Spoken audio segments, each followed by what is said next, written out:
చేయబడడానికి మరి సిద్ధపడుతున్నటువంటి యవనస్తులు మరి అమృతరావు గారు సహోదరి మరి అనంగా యేసురాని కూడా వేదికను అలంకరించాలని ప్రభు పేరిట కోర్చు.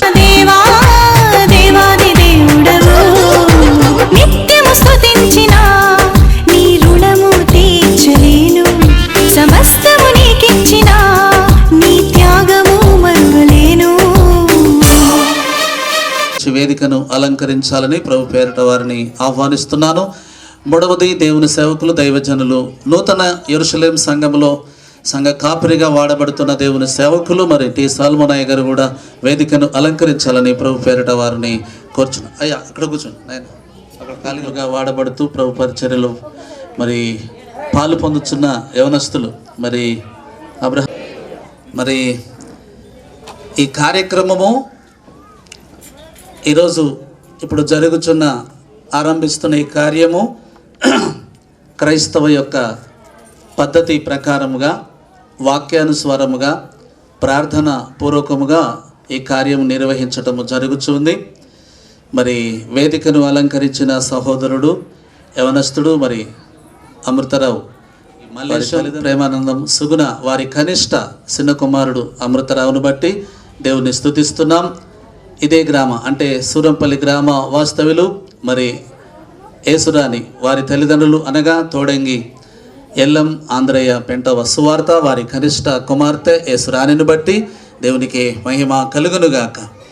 మరి ఈ ఇరు కుటుంబాల వారు సమ్మతించి అంగీకరించి ఈరోజు మరి ఈ నిశ్చితార్థం ఈ ఎంగేజ్మెంట్ కార్యక్రమాన్ని జరపటానికి మనమందరము వారి ఆహ్వానాన్ని అందుకొని ముందుకు వచ్చాము.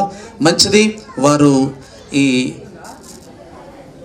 మరి నిశ్చితార్థం చేయబడుతున్నటువంటి సహోదరుడు అమృతరావు యేసురాని నిమిత్తమై నూతన వస్త్రాలను వారు తెచ్చి ఉంటుండగా ఈ నూతన వస్త్రముల కొరకు మనము ప్రార్థన చేసుకుందాము. మరి మన మధ్యలో ఉన్న ప్రసాదనైనము పరిశుద్ధుడైన మా ప్రియ పరలోకపు తండ్రి, ఘనమైన దేవాని ఘనమైన పాదాలకు వందనములు, స్తోత్రములు స్తోత్రములు తండ్రి.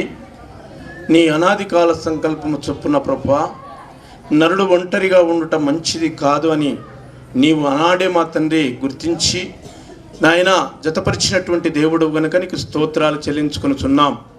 ఈ రోజున ప్రభువా మా తండ్రి మరి జతపరచబడడానికి ముందుగా నాయన ఎంగేజ్మెంట్గా ప్రభువా నిశ్చితార్థం యొక్క రోజుగా మా తండ్రి ఏర్పరిచినటువంటి దినమును బట్టి నీకు స్తోత్రాలు. అమృతరావును బట్టి యేసురాని బట్టి నీకు వందనాలు, స్తోత్రాలు తండ్రి. గత దినముల నుంచి ప్రార్థించిన విధముగా తండ్రి మీరు మా తండ్రి ఏర్పరిచినటువంటి ఈ దినమున ప్రభువా వారు మా తండ్రి పెళ్లి సమయానికి ప్రభువా మా తండ్రి నాయన ముందుగా ఈ యొక్క దినాన్ని ఏర్పరిచి మేము మా ప్రభు ఆ డేట్ను నిర్ణయించడానికి నీ కృప చూపుతున్నారు. నీకు వందనాలు. వారు ధరించుకొని చుంటుండగా నీ పరిశుద్ధాత్మ యొక్క శక్తిని వారికి దయచేయమని ప్రార్థిస్తున్నాను తండ్రి. ఈ నూతన వస్త్రముల ద్వారా బిడ్డలు మా తండ్రి నాయన దీవించబడి నాయన ఈ యొక్క అలంకరణలో మా తండ్రి నీని అలంకరణ ధరించుకున్నట్టుకు మీ కృప దయచేయమని, ఈ కొద్ది ప్రార్థన ఆలకించమని, ఈ వస్త్రాలను దీవించమని యేసయ్య నామమున ప్రార్థన చేసి వేడుకొనుచున్నాము తండ్రి.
నిత్యము స్తుతించిన నీ రుణము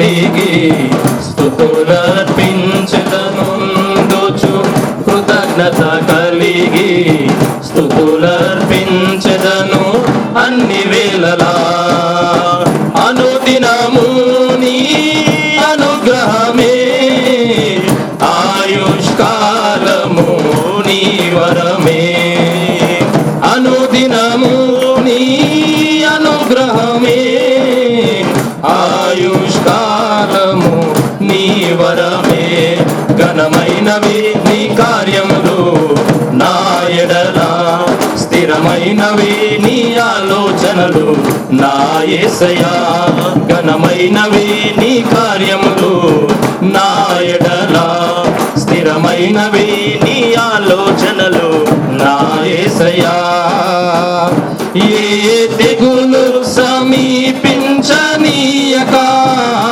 ఏ కీడైన దరి చేరనీయక ఆపదలన్నీ తొలగే వరకు ఆత్మలో నెమ్మది కలిగే వరకు ఏ తెగులు సమీపించనీయక ఏ కీడైన దరి చేరనీయక ఆపదలన్నీ తొలగే వరకు ఆత్మలో నెమ్మది కలిగే వరకు నా భారము మోసి బాసటగా నిలిచి ఆదరించితివి ఈ స్తుతి మహిమలు నీకే చెల్లించెదను జీవితాంతము ఘనమైనవి నీ కార్యములు నా ఎడల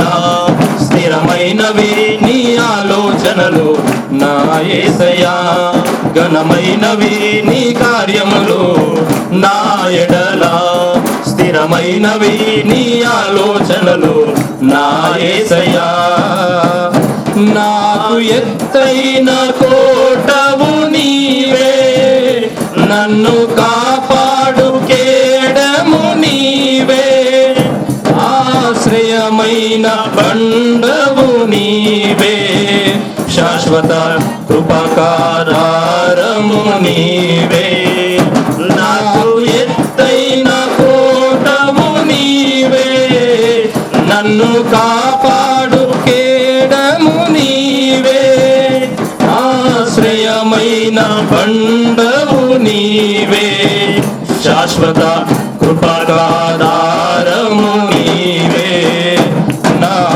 ప్రతి క్షణమును నీవు దీవెనగా మార్చి నడిపించుచున్నావు ఈ స్తుతి మహిమలు నీకే చెల్లించెదను జీవితాంతము ఘనమైనవి నీ కార్యములు నా ఎడల స్థిరమైనవి నీ ఆలోచనలు నా యేసయ్యా ఘనమైనవి నీ కార్యములు నా ఎడల స్థిరమైనవి నీ ఆలోచనలు నా యేసయ్యా నీ కృప తప్ప వేరొకటి లేదయా నీ మనసులో నేనుంటే చాలయా బహుకాలముగా నేనున్న స్థితిలో నీ కృప నా ఎడ చాలునంటివే నీ కృప తప్ప వేరొకటి లేదయా నీ మనసులో నేనుంటే చాలయా బహుకాలముగా నేనున్న స్థితిలో నీ కృప నా ఎడ చాలునంటివే నీ అరచేయిలో నన్ను చెక్కుకుంటివే నాకేమి కొదువా ఈ స్తుతి మహిమలు నీకే చెల్లించెదను జీవితాంతము ఘనమైనవి నీ కార్యములు నా ఎడల స్థిరమైనవి నీ ఆలోచనలు నా యేసయ్యా ఘనమైనవి నీ కార్యములు నా ఎడల స్థిరమైనవి నీ ఆలోచనలు నా యేసయ్యా. కృపలను పొందుచు కృతజ్ఞత కలిగి స్తుతులు అర్పించెదను అన్ని వేళలా. కృపలను పొందుచు కృతజ్ఞత కలిగి స్తుతులు అర్పించెదను అన్ని వేళలా. అనుదినము నీ అనుగ్రహమే ఆయుష్కాలము నీ వరమే. అనుదినము నీ అనుగ్రహమే ఆయుష్కాలము నీ వరమే. ఘనమైనవే నీ కార్యములు నా ఎడల, స్థిరమైనవి నీ ఆలోచనలు నా యేసయ్యా. ఘనమైనవి నీ కార్యములు నా ఎడల, స్థిరమైనవి నీ ఆలోచనలు నా యేసయ్యా. హల్లెలూయా, హల్లెలూయా.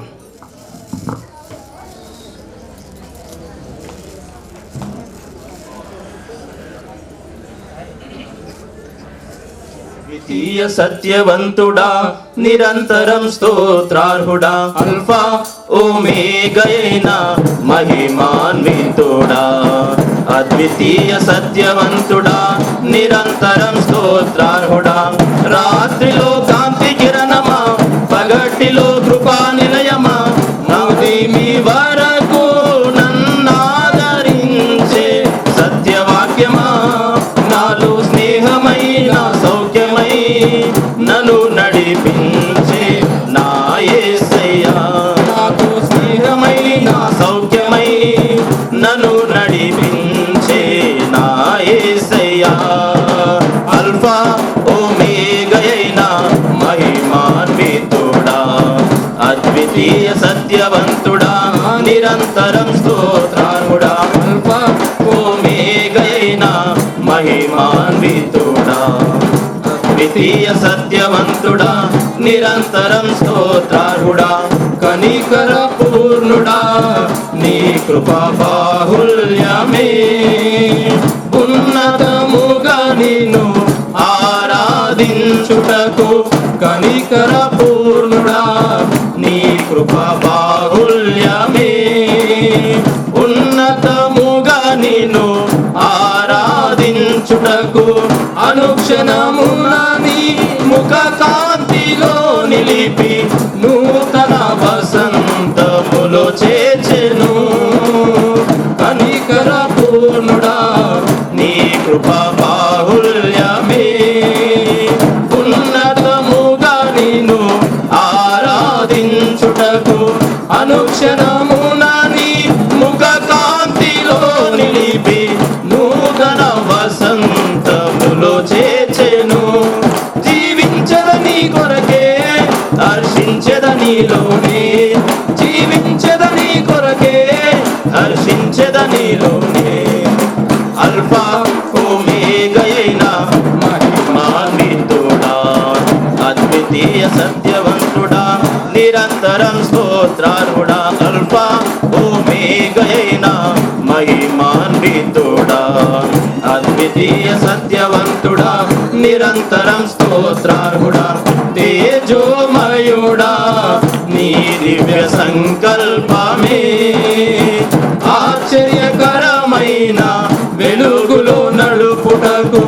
తేజోమయుడా నీ దివ్య సంకల్పమే ఆశ్చర్యకరమైన వెలుగులో నడుపుటకు. ఆశ నిరాశల వలయాలు తప్పించి అగ్ని జ్వాలగా నన్ను చేసెను. తేజోమయుడా నీ దివ్య సంకల్పమే ఆశ్చర్యకరమైన వెలుగులో నడుపుటకు. ఆశ నిరాశల వలయాలు తప్పించి అగ్ని జ్వాలగా నన్ను చేసెను. నా స్తుతి కీర్తన నీవే, స్తుతి ఆరాధన నీకే. నా స్తుతి కీర్తన నీవే, స్తుతి ఆరాధన నీకే. అల్ఫా ఓమేగయైన అద్వితీయ సత్యవంతుడా నిరంతరం స్తోత్రార్హుడా అల్ఫా ఓమేగయైన మహిమాన్వితుడా అద్వితీయ సత్యవంతుడా నిరంతరం స్తోత్రార్హుడా నిజ స్నేహితుడా నీ స్నేహ మాధుర్యమే శుభ సూచనగా నన్ను నిలుపుటకు నిజ స్నేహితుడా నీ స్నేహ మాధుర్యమే శుభ సూచనగా నన్ను నిలుపుటకు అంతులేని అగాధాలు దాటించి అందరి శిఖరాలు ఎక్కించెను నిజ స్నేహితుడా నీ స్నేహ మాధుర్యమే శుభ సూచనగా నన్ను నిలుపుటకు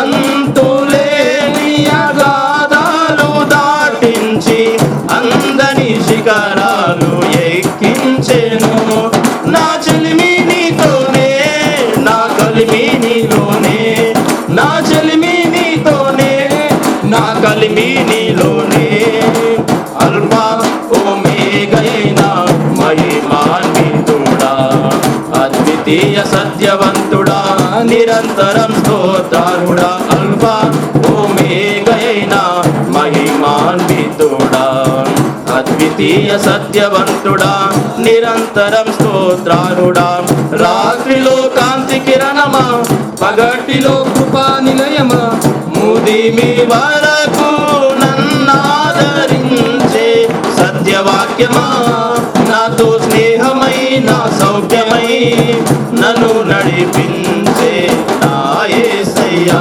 నాతో స్నేహమై నా సౌఖ్యమై నన్ను నడిపించే నా యేసయ్యా అల్ఫా ఓమేగైన మహిమాన్వితుడా అద్వితీయ సత్యవంతుడా నిరంతరం స్తోత్రార్హుడా అల్ఫా ఓమేగైన మహిమాన్వితుడా అద్వితీయ సత్యవంతుడా నిరంతరం స్తోత్రార్హుడా హల్లెలూయా హల్లెలూయా మనోహరము నీ దివ్య సన్నిధానము మహిమాన్వితము మనోహరము నీ దివ్య సన్నిధానము నిన్నే కోరానయ్యా నిన్నే చేరానయ్యా నీవే కావాలని యేసయ్యా నిన్నే కోరానయ్యా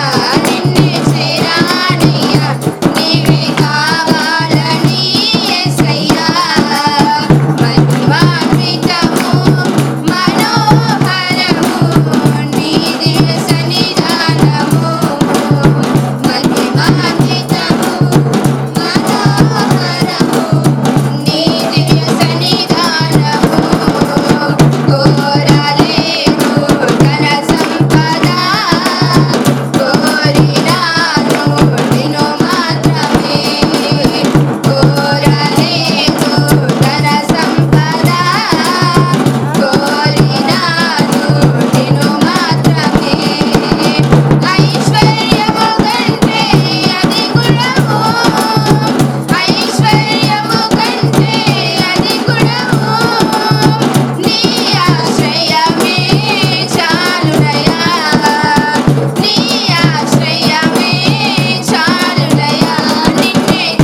మహిమాన్వితము మనోహరము నీ దివ్య సన్నిధానము నిన్నే కోరానయ్యా నిన్నే చేరానయ్యా నీవే కావాలని యేసయ్యా నిన్నే కోరానయ్యా నిన్నే చేరానయ్యా నీవే కావాలని యేసయ్యా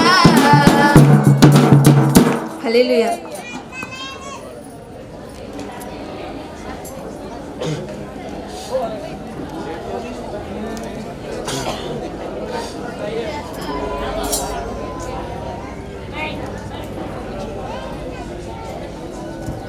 హల్లెలూయా హల్లెలూయా. బంధము నీవే స్నేహము నీవే అతిథివి నీవేనయ్యా ఆప్తుడా నీవేనయ్యా నా యేసయ్యా అతిథివి నీవేనయ్యా ఆప్తుడా నీవేనయ్యా ప్రేమించువాడా కృప చూపువాడా నాతోనే ఉండి నన్ను నడుపువాడా ప్రేమించువాడా కృప చూపువాడా నా యేసయ్యా అతిథివి నీవేనయ్యా అయ్యా మోడు బారిన నా బ్రతుకులోన నూతన చిగురును పుట్టించినావా మోడు బారిన నా బ్రతుకులోన నూతన చిగురును సదానే ఫలించే నా జీవితం ఆనందమే నా యేసయ్యా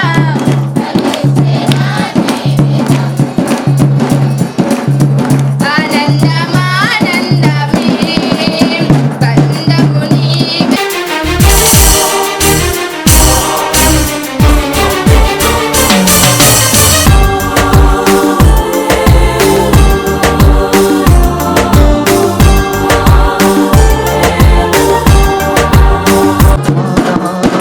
రమ్ము రమ్ము యేసునాథ వేగమెరా రమ్ము ఆమెను ఆమెను హల్లెలూయా ఆమెను హల్లెలూయా రమ్ము రమ్ము యేసునాథ వేగమెరా రమ్ము ఆమెన్ ఆమెన్ హల్లెలూయా హల్లెలూయా యేసయ్యా నా యేసయ్యా ఎప్పుడయ్యా నీ రాకడా చూచుటకెన్నో వింతలున్నవి భూమిలోనా చూడగా ఎందరో కనులున్నారు త్వరలోనా చూచుటకెన్నో వింతలున్నవి భూమిలోనా చూడగా ఎందరో కనులున్నారు ధరలోనా ఏమి చూసినా ఎవరిని చూసిన ఫలమేమి ఏమి చూసినా ఎవరిని చూసిన ఫలమేమి నా కన్నులారా నిన్ను చూసిన చాలయ్యా నా కన్నులారా నిన్ను చూసిన చాలయ్యా రమ్ము రమ్ము యేసునాథ వేగమెరా రమ్ము ఆమెను ఆమెను హల్లెలూయా రమ్ము రమ్ము యేసునాథ వేగమెరా రమ్ము ఆమెను ఆమెను హల్లెలూయా ఆమెను హల్లెలూయా యేసయ్యా నా యేసయ్యా ఎప్పుడయ్యా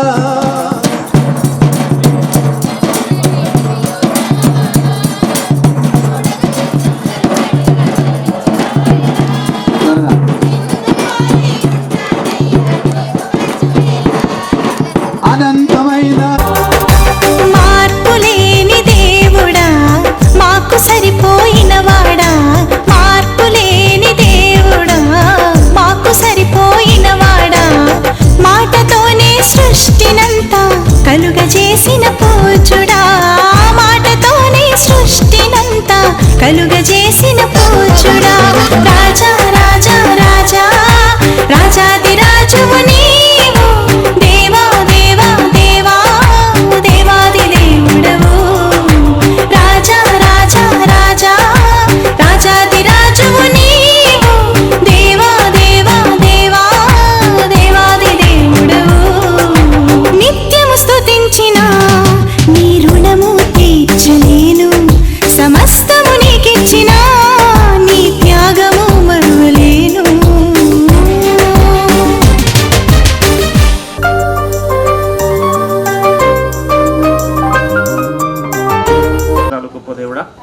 ఈ దినములో ప్రభు నా తండ్రి ఈ యొక్క ఎంగేజ్మెంట్ జరుపుకోవడానికి మీ కృప చూపినందుకే మరి ఈ యొక్క సమయం అంతా మీకు అప్పచెప్పుకుంటున్నాం ప్రభు. ముఖ్యంగా నా తండ్రి అమృతరావుని బట్టి నీకు వందనాలు, యేసురాన్ని బట్టి నీకు స్తోత్రాలు చెల్లించుకుంటున్నాము నాయన. పరిశుద్ధుడా, ఇరుపక్షాల బంధువులను బట్టి కూడా నీకు స్తోత్రాలు చెల్లించుకుంటున్నాం. ఈ యొక్క కార్యక్రమం అంతా కూడా మీ యొక్క హస్తముల కింద జరిగించండి, మీరే అధ్యక్షునిగా ఉండి నడిపించండి. మీ యొక్క దైవజనులను కూడా జ్ఞాపకం చేసుకొని మీ కృపలో బలపరచండి. ప్రతి విషయంలో కూడా ప్రభువా మీకు మహిమ వచ్చేటట్టుగా వాడుకోమని, ఈ యొక్క కార్యమంతా కూడా జయకరంగా మహిమకరంగా జరిగించమని యేసు దివ్యమైన నామములో ప్రార్థించి స్తుతించి వేడుకొనుచున్నాము తండ్రి. ఆమేన్, ఆమేన్. థ్యాంక్ యూ మాస్టర్ గారు. దాన్ని ఆరంభించబడి ఉంది. ఇరు కుటుంబాలు ఒకే గ్రామం అయినప్పటికీ కొంచెం ఆలస్యంగానే ఈ కార్యక్రమము ఆరంభించుకున్నాము. మనకందరికి తెలుసు, మరి వాతావరణం కొంచెం వేడిగా ఉంది, చాలా ఇబ్బందిగా ఉంది కూర్చోవడానికి. అయినప్పటికీ కొన్ని కుదించి మరి త్వరగానే ముగించే ప్రయత్నం చేస్తూ ఉన్నాం. మరి ప్రధానం చేయబడుతూ ఉన్నారు. ప్రధానానికి ముందు కొన్ని మాటలు పరిశుద్ధ గ్రంథములో నుండి మనము వినాలి. మునయ్య గారు మన మధ్యలో ఉన్నారు, వారు దేవుని వాక్యాన్ని మనకు కాసేపు అందిస్తారు. అందరం కూడా కాసేపు విని మనం ఈ కార్యక్రమాన్ని ముందుకు తీసుకుని వెళ్దాం. సమయాన్ని అయ్యగారికి ఇస్తున్నాం.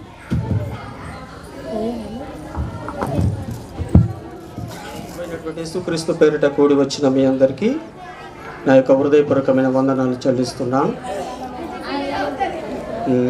మరి ముఖ్యంగా ఈ యొక్క వేదికను అలంకరించిన దైవజనులకును మరి సమయం ఇచ్చిన అయ్యగారికి నా యొక్క హృదయపూర్వకమైన వందనాలు చెల్లిస్తున్నా. మంచిదండి, కొన్ని మాటలను మనము దేవుని గ్రంథములో నుంచి, పరిశుద్ధ గ్రంథములో నుంచి మనం చదువుకొని వాక్యమును ధ్యానించుకుందాం. ఆదికాండము 24వ అధ్యాయంలో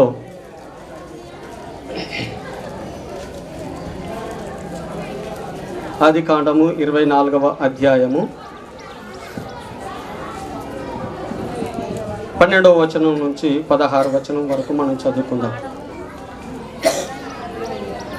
నా యజమానుడకు అబ్రహాము, దేవుడైన యెహోవా, నేను వచ్చిన కార్యమును త్వరలో సఫలము చేసి నా యజమానుడకు అబ్రహాము మీద అనుగ్రహం చూపుము, చిత్తగించుము. నేను ఈ నీళ్ళ యొక్క నిలుచుతున్నాను.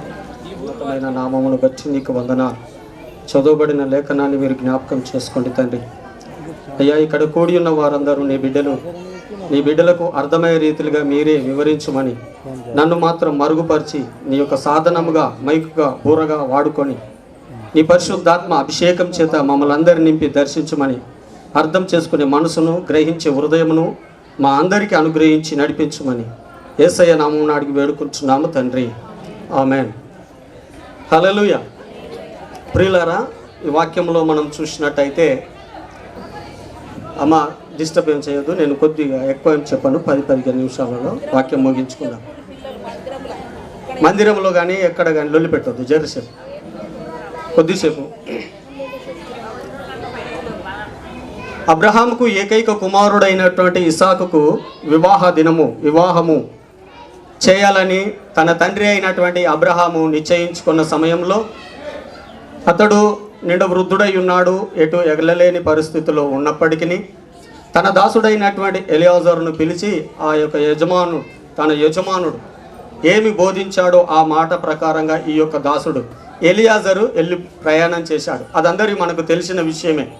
క్రైస్తవులైన వారందరికీ అక్కడ అబ్రహాము ఇచ్చిన మాట, ఎలియాజరు చేసిన ప్రమాణము ఏదైతే ఉందో ఆ మాట ప్రకారంగా ఎలియాజరు తన యొక్క బంధువుల ఇంటికి, అబ్రహాము సొంత ఈ ఊరు అయినటువంటి ఆ దేశమునకు ప్రయాణమై వెళ్ళి, ఆ ప్రయాణంలో ఆ ఊరి గవిని దగ్గరికి వెళ్ళిన తర్వాత సాయంకాలపు వేళలో నీళ్లు చేదుకోవడానికి ఆ ఊరి గవిని దగ్గర ఉన్నటువంటి ఆ బావిని నీళ్లను చేదుకోవడానికి వచ్చినటువంటి ఆ స్త్రీలలో ఆ ఊరి గవిని దగ్గర ఉన్నటువంటి అక్కడ ఆగి అక్కడ నెమ్మది చేసుకోవడానికి ఉండి, ఎవరైతే నా యొక్క యజమానునికి భార్యనుగా నేను తీసుకొని పోవాలనుకుంటున్నానో ఆ యజమానునికి దేవుడైనటువంటి యెహోవా దేవుడు ఈ కార్యమును సఫలము చేయాలని ఆయన ప్రార్థన చేసి విజ్ఞాపన చేసి ఆ ఎవరైతే వచ్చి ఉన్నారో ఆ చిన్నదాన్ని నేను అడిగినప్పుడు ఆమె నా యొక్క మాటకు విధేయురాలై ఉన్నప్పుడు ఆమెనే నా యజమానునికి భార్యగా గుర్తించి నేను తీసుకోవాలని అనుకుంటున్నానయ్యా. మరి నీవు ఈ కార్యమును సఫలం చేయమని ఆ యొక్క అబ్రహాము దాసుడైనటువంటి ఎలియాజరు ప్రార్థన చేస్తున్నాడు. ఆయన ప్రార్థన ఈ విధంగా అంటున్నాడు: నా యజమానుడగు అబ్రహాము దేవుడవైన యెహోవా, నేను వచ్చిన కార్యమును త్వరలో సఫలము చేసి నా యజమానుడగు అబ్రహాము మీద అనుగ్రహము చూపుము. చిత్తగించము. నేను ఈ నీళ్ళ ఊట యొద్ద నిలుచున్నాను. ఈ ఊరి పిల్లలు నీళ్లు చేదుకొనుటకు వచ్చుచున్నారు. కాబట్టి నేను త్రాగు నీళ్లు నీవు దయచేయుమని నీ కడవను వంచుమని నేను చెప్పగా, నీవు త్రాగుము, నీ ఒంటెలను నీ ఒంటెలకును నీళ్లు పెట్టదనని ఏ చిన్నది చెప్పునో ఆమెయే నీ సేవకుడైన ఇస్సాకునకు నీవు నియమించినదైనా యుండునుగాక అని, అందువలన నీవు నా యజమానుని మీద అనుగ్రహము చూపితివని తెలుసుకొందునానెను. ఇక్కడ ఆయన ఒకటి పెట్టినాడు, ఎవరిని బట్టి ఆమె అని నేను చెప్పలేను, కానీ నా యజమానుడైతే నన్ను తోలించాడు, నా కుమారునికి ఒక అమ్మాయిని చూసుకొని రా అని. మరి ఎవరిని తీసుకోవాలని అతను అనుకున్నాడు. నేను ఒకటి అనుకుంటున్నా, ఆ మాట ప్రకారంగా నువ్వు జరిగిస్తే ఖచ్చితంగా ఆమెనే నా యజమానుడికి కావలసిన భార్య అని ఈ యొక్క దాసుడైనటువంటి ఎలియాజరు అక్కడ ప్రార్థన చేసి దేవుని దగ్గర విజ్ఞాపన చేసి ఉన్నాడు. అప్పుడు ఆ సమయమున నీళ్లు చేదుకోవడానికై వస్తున్నారు. 15వ వచనములు అంటున్నాడు చూడండి. అతడు మాటలాడుట చాలించక ముందే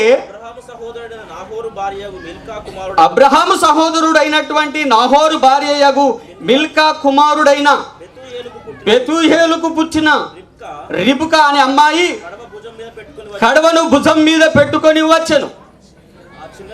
ఆ చిన్నది మిక్కిలి చక్కనిది. హల్లెలూయా. ఆయన ఆ మాటలు దేవుని దగ్గర చెప్పుకొని ప్రార్థించి ముగించక మునిపే అక్కడ ఒక చిన్న ఆమె వచ్చింది. ఆమె చక్కనిది. ఆ చిన్న చక్కనిది ఆ యవనస్తురాలు వస్తూ ఆమెను ఎప్పుడైతే అడుగుతాడో ఆ ప్రకారంగా నేను తాగడమే కాదు, నా ఒంటెలకు కూడా నీళ్లు పోయాలి. ఒంటెలు అంటే ఎన్ని ఉంటాయి? 10 ఒంటెలు ఉన్నాయి. ఆయన ఎంబడి పెట్టుకొచ్చినాయి అన్ని 10 ఒంటెలు ఉన్నాయి. 10 ఒంటెలకు కూడా నేను నీళ్లు చేదు పోస్తా అని ఏ చిన్నది చెప్తుందో ఆ చిన్నదే నా యజమానుని యొక్క కుమారునికి భార్య అని అతడు నిశ్చయించుకున్నాడు. ప్రియులారా, ఈ 16వ వచనంలో ఆ చిన్నది మిక్కిలి చక్కనిది. ఆమె కన్యక, ఏ పురుషుడును ఆమెను కూడదు. ప్రియులారా, మనము చూస్తున్నాం ఇప్పుడు మన ప్రియులలో మన పిల్లలు కావాలని, కోడళ్ళకు కావాలని, కొడుకులకు మనము ఎవరినైతే వెతుకుతున్నాము? ఆస్తిపరులను వెతుకుతాం. అందము ఎవరికి ఉన్నదో చూస్తాం, ఎత్తు చూస్తాం, ఆమె పర్సనాలిటీని చూస్తున్నారు, ఆమె యొక్క కాళ్ళు, నడక, మాట తీరు, కంటి చూపు, అన్ని రకాలైనటువంటి అంగాలను చూసి ఈ పిల్ల చక్కగా ఉంది, అందంగా ఉంది, కంటి చూపు మంచిగా ఉంది, మాట తీరు మంచిగా ఉంది, నడక మంచిగా ఉంది అన్నట్టుగా మనుషుని యొక్క ఈ యొక్క శరీర బాహుళ్య జీవితాన్ని చూస్తూ మనం అంచనా వేస్తుంటాం. కానీ ప్రియులారా, దైవికమైనటువంటి విషయంలో మనం చూసినట్టయితే, ఆధ్యాత్మిక విషయంలో మనం చూసినట్టయితే ఏ స్త్రీ ఎలా ఉండాలో చెప్తున్నాడు. నేను నీళ్లు తాగుతా అని అడిగినప్పుడు నాకే కాదండి, నేను తీసుకొచ్చిన ఆ ఒంటెలకు కూడా నీళ్లు చేదిపోయాలని అంటున్నాడు. ఆధ్యాత్మికమైనటువంటి జీవితమును మనం జీవించాలి. ఆధ్యాత్మికమైనటువంటి జీవితమును మనం చూడాలి. ఆ ఆధ్యాత్మికమైన జీవితంలో అన్నీ నేను చెప్పడానికి ఇక్కడ సమయం లేదు, కానీ ఎక్కువగా వివరించడానికి ఆయన తీసుకొచ్చిన 10 ఒంటెలు 10 ఆజ్ఞలతో కూడా మనం పోల్చుకోవాలి. 10 ఆజ్ఞలను మనము చూసుకున్నట్టయితే ఆ 10 ఆజ్ఞలను ఎవరు పాటిస్తున్నారు? ఈ 10 ఆజ్ఞలను ఎవరు మనకు కావలసిన ఆజ్ఞల ప్రకారంగా నడుచుకుంటున్నారు? దేవుడిచ్చినటువంటి ఆజ్ఞలకు ఎవరు విధేయులు అవుతున్నారు? ఇదిగో నీకు మానవ మర్యాద మత్తుగా చేస్తాం, మానవ మర్యాద వచ్చినప్పుడు మంచినీళ్ళు ఇస్తాం, కూర్చోమని కూర్చేస్తాము, ఇది అది చేస్తాం. ఆధ్యాత్మికమైనటువంటి స్థితిని మనకు కలిగి ఉండాలి. ఆధ్యాత్మికమైన స్థితి అనగా దేవుని యొక్క ధర్మశాస్త్రమందు నియమించబడినటువంటి పరిశుద్ధ గ్రంథములోని 10 ఆజ్ఞలను ఎవరైతే పాటిస్తున్నారు, ఎవరు విధేయత కలిగి దేవుని యందు భయమును కలిగి భక్తిని కలిగి ఉంటారో వారిని మనము చూడడం లేదు. వారు కావాలి. మనకు ముఖ్యంగా కావాల్సింది శారీరకంగా అందము లేదా పెట్టుబడి రూపకంగా అందము. పెట్టుబడి రూపము అందము నస్తుంది కొందరికి. అమ్మాయి ఎట్లున్నదని చూడలేరేమో. కొందరికి అయితే పెట్టుబడి రూపము ఎంత వచ్చిందని ఆ పెట్టుబడి రూపం అందం వస్తుంది. కొందరైతే పెట్టుబడి కాదురా నాయన, పిల్ల బాగుండాలని చూస్తారు, ఇంటికి కళ ఉండాలని చూస్తారు. నువ్వు పెట్టుబడి ఈ ఇంటికి అందము ఇది కాదు, నీకు గుణము కావాలి. ఆధ్యాత్మికమైనటువంటి గుణము నీవు కలిగి ఉండాలి. ఏ స్త్రీ అయినా తన ఇంటిని కాపాడేది కుటుంబ యజమానుడని కాదు, కుటుంబానికి యజమానురాలైనటువంటి ఆ యొక్క స్త్రీయే తన ఇంటిని కాపాడుతుంది. తన ఇంటిని నిలబెట్టేది ఎవరు అంటే స్త్రీయే. ఇంటిని కూలగొట్టేది కూడా స్త్రీయే. తన ఇల్లు చిన్న భిన్నం చేసుకునేదైనా స్త్రీయే. ఇంటిని 4 స్తంభాల మీద నిలబెట్టుకొని ఆ 4 స్తంభాల మీద తన యొక్క నివాసమును ఏర్పరచుకొని ఆ ఇంటికి అందాలు మెరుగులు దిద్దేది కూడా స్త్రీయే. అది కలిమి అయినను అది లేమి అయినను ఈ విషయంలో మనం గమనించాలి. మరి జ్ఞానమును కలిగిన వారై ఉండాలి. లోక జ్ఞానము చాలా ఉందండి. నేను ఎవరిని తక్కువ అంచనా, ఎవరు తక్కువ అని కాదు నేను చెప్పేది. జ్ఞానము కలిగిన వారు ఉండాలి. దైవ జ్ఞానము కలిగిన వారై ఉండాలి. దైవికమైనటువంటి స్థితిని, దైవికమైనటువంటి జ్ఞానమును కలిగి దైవికమైనటువంటి స్థితిని దేవుని యొక్క మాటకు విధేయురాలై ఆ విధేయత దేవుడు ఏం చెబుతున్నాడో, దేవుడు ఎవరిని గౌరవించమంటున్నాడు, ఎవరిని ప్రేమించమంటున్నాడు, ఎవరికి విలువలనివ్వమంటున్నాడు, ఎవరిని మర్యాదగా చూపమంటున్నాడు, అన్ని విధాల జ్ఞానము దేవుడి దగ్గర దొరుకుతుంది. దేవుడు నీకు సర్వమును జ్ఞానము కలగజేసేవాడు దేవుడే. అన్ని విషయాలలో మనము చూడాలి. ఒక మాట కలుగుతుంది. సామెతల గ్రంథంలో 31వ అధ్యాయం 10వ వచనంలో పెళ్లి ప్రసంగం కాదు కానీ ఒక 10 నిమిషాలు. గుణవతి అయిన భార్య దొరుకుట అరుదు, అట్టిది ముత్యముల కంటే అమూల్యమైనది. హల్లెలూయా. ఏమంటున్నాడు సామెతలో సొలొమోను? గుణవతి అయిన భార్య దొరుకుట అరుదు, చాలా తక్కువ. అట్టిది ఒకవేళ ఒక అదృష్టమును బట్టి దొరికిందనుకో, ఆమె ఎలాంటిదట? అబ్బా, ముత్యముల కంటే అమూల్యమైనది. నీ ఇంటిని నిలబెట్టేది, నీ ఇంటిని కాపాడేది, నీ ఇంటికి గౌరవం ఇచ్చేది, నీకు నమ్మకాన్ని ఇచ్చేది, నీ కుటుంబాన్ని, నీ పిల్లలను, నీ భర్తకు విలువలను ఇచ్చేది ఈ స్త్రీ జ్ఞానం కలిగిన వారమై ఉండాలి. అన్ని వేళలో మనము దైవికమైనటువంటి జ్ఞానమును కలిగి ఎవరిని ఏ విధంగా ప్రేమించాలో, గౌరవించాలో, ఎవరికి ఏ విధమైనటువంటి మర్యాదను కనుపరచాలో మనము తెలుసుకున్న వారమై ఉండాలి. అన్ని వేళలో మంచి జ్ఞానవంతులు ఉన్నారు, మంచి బుద్ధిమంతులు ఉన్నారు. మంచి దైవికమైనటువంటి విషయాలలో కొందరు లోకరీతిగా చాలా మంచి మర్యాదలు చూపుతారు, ఎవరినేమి తక్కువ కాదు. కానీ దైవికమైనటువంటి విషయంలో మాత్రం చాలా మనము జ్ఞానవంతులమై ఉండాలి. అదే 12వ అధ్యాయం, సామెతలో 12వ అధ్యాయము ఆయన అంటాడు, 14వ వచనం అనుకుంటా. అక్కడ ఏమంటాడంటే, వివేకము లేని స్త్రీని గురించి అక్కడ చెప్తాడు. ఆ జ్ఞానము లేని ఆ స్త్రీ 4వ వచనం, 12వ అధ్యాయం 4వ వచనం, యోగ్యురాలైతే తన పెనిమిటికి ఎలాగుంటుందట? కిరీటం లాగా ఉంటుంది. యోగ్యురాలు అన్ని వేళలో అన్ని విధాలుగా అన్ని కుటుంబాన్ని పాలించి పోషించి కుటుంబంకు అన్ని రకాలుగా ఇటువంటి జితపత్యాలను సిద్ధపరుస్తూ, నౌకర్లను సిద్ధపరుస్తూ, తన కుమారుల యొక్క నడవడిని, తన పిల్లల యొక్క నడవడిని, తన యజమాని యొక్క నడవడిని గమనించుతూ అన్ని విధాలుగా ఆమె కుటుంబాన్ని కాపాడుతూ బ్రతుకుతున్న ఆ స్త్రీ ఆమె ఏ విధంగా ఉంటుందట, యోగ్యురాలైనటువంటి స్త్రీ అయితే తన పెనిమిటికి కిరీటము లాంటిది. ఇంకొకటి ఆమె చూపిస్తున్నారు, ఇంకొక ఆమెను సిగ్గు తెచ్చినదట. అదే భర్తకు సిగ్గు తెస్తే వాని ఎముకలకు ఎలా ఉండదట, కుళ్ళు పట్టిపోతాడు. భూగర్భ శాస్త్రవేత్తలు తవ్వకాలలో తవ్వుతుంటే 4000 సంవత్సరాల మనుషుల ఎముకలు దొరుకుతున్నాయి ఈ దినములలో. అవి కుళ్ళిపోతలేవు. మనుషుని శరీరం కుళ్ళిపోతుంది కానీ, మనుషుని శరీరము రక్త మాంసాలు కుళ్ళిపోతాయి కానీ ఈ యొక్క ఎముకలు కుళ్ళిపోతలేవు. కానీ మనుషుడు బ్రతుకుతున్నప్పుడే కుళ్ళగొట్టేది, మనుషుని భర్తను కుళ్ళగొట్టేది ఏంది తెలుసా? వానికి సిగ్గు తెచ్చే స్త్రీ. గమనించండి, మనుషుడు వాని ఎముకలు కుళ్ళిపోతున్నాయి అంటే భౌతికంగా వాడు ప్రాణముతోనే కుళ్ళిపోతున్నాడు, వాని ఎముక కరిగిపోతుంది అంటే స్త్రీ. ప్రియులారా, ఈ దినమున మనమందరము గౌరవించవలసిన వారమై ఉన్నాం. నేను ఏజీ అంతగా మీకంటే పెద్దవాడిని కాదు, కానీ దైవికమైన జ్ఞానం పరిశుద్ధ గ్రంథములో మనకు వాక్యం సెలవిస్తుంది. స్త్రీ భర్త ఎడల గౌరవ విధముగా, జ్ఞానమైన విధముగా అన్ని రకాలైనటువంటి గుణములతో కలిగి ఉండాలి. అయ్యగారు పదే పదే ఎక్కడ వెళ్ళినా ఒక మాట అంటుంటా, అన్నీ అనేకములు ఉన్నాయి కానీ భర్త, అమ్మా నీ భర్త ఎటు పోయిండని అంటే, ఏమో వాడు చచ్చిపోయిండో బతికిండో ఎటు పోయిండో పో మాకేం తెలుసు అంటారట ఒక్కొక్కరు అనేటోళ్ళు. అంటే ఎట్లుంటుంది, ఏమైపోతాడు అంటే భర్తకిచ్చే మర్యాద ఏంది, భార్యకిచ్చే విలువలేంది మనం అర్థం చేసుకోవాలా. మనం ఎవరిని చూస్తున్నామంటే ఈ దినమున అందమా, దైవికమైన జ్ఞానమా, ఆస్తులనా, దేన్ని మనం చూస్తున్నాం? విద్యను చూస్తున్నారు కొందరు, అందాన్ని చూస్తున్నారు కొందరు, కొందరేమో ఆస్తిని చూస్తున్నారు. ప్రియులారా, బుద్ధి మంచిదై ఉండాలి. మొదట మన కుటుంబాన్ని కాపాడే స్త్రీ కావాలి. మొదట మన కుటుంబానికి విలువనిచ్చే స్త్రీ కావాలి మనకు. మొదట రూతమ్మ అనే యవనస్తురాలు ఉన్నది.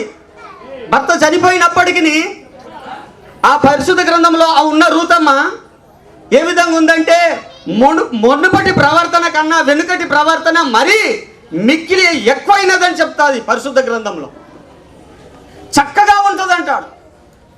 ఆమె పరిస్థితి ఎంత దారుణంగా ఉన్నప్పటికీ, ఆమె పరిస్థితి తినడానికి తిండి గింజలు లేకపోయినప్పటికీ, ఆ పొలం పొన్న ఈ పొలం పొన్న అక్కడిక్కడ పరిగెలు ఏరుకొచ్చుకుంటూ ఆ పరిగెలు నేరుకొచ్చుకొని పరిగెలను రాళ్ళగొట్టుకొని ఒడ్లు దంచుకొని గోధుమలను దంచుకొని ఉడకబెట్టుకొని తిన్న స్త్రీ. ఆ స్త్రీ ఊరికి పెద్ద యజమానుడైనటువంటి వాడు చెప్తున్నాడు. ఆ ఊరి యజమానుడైనటువంటి వాడు చెప్తున్నాడు. ఏమంటున్నాడంటే, నీ మునుపటి ప్రవర్తన కన్నా వెనుకటి ప్రవర్తన మరీ చాలా ఎక్కువగా చక్కగా ఉన్నదమ్మా అంటున్నాడు. ప్రియులారా, తినడానికి తిండి గింజలు లేవు, కట్టుకోవడానికి సరి అయిన వస్త్రాలు లేవు, ఆమె దీనస్థితి ఉంది, ఆమె భర్త లేడు. అయినప్పటికీ ఆ స్త్రీ ఉన్న మాట, ఆమె ఎంత చక్కగా కనబడుతుందంటే అందరి దగ్గర గౌరవాన్ని పొందుకుంటుంది, అందరి దగ్గర మర్యాదను పొందుకుంటుంది. ఋతు గ్రంథం 3వ అధ్యాయం 11వ వచనంలో చెప్తున్నాడు.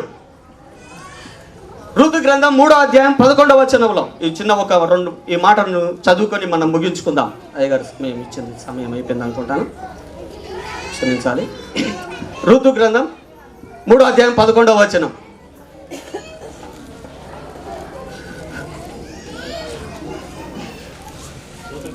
మూడో అధ్యాయం 11వ వచనం. కాబట్టి నా కుమారి భయపడకుము, నీవు చెప్పినదంతయు నీకు చేసేదను, నీవు యోగ్యురాలవని నా జనులందరూ ఎరుగుదురు.